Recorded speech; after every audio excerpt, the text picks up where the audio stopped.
Hello friends. Welcome. Today I'm gonna show you how to install the WhatsApp beta version, which allows you to use stickers.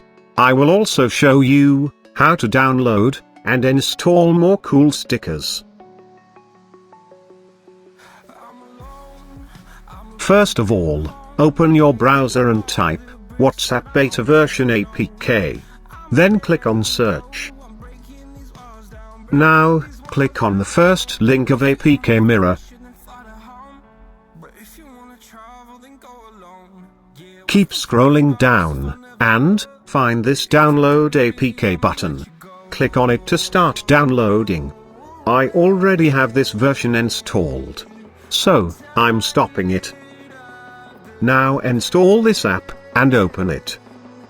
Click on this emoji button. Now here, you can see, a new tab is available. This is where you can send stickers. All you have to do is, click on sticker that you want to send. If you want to download more cool stickers, just tap here. Here, you will see many sticker packs.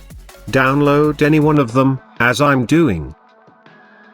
This is how you can enjoy the new WhatsApp version.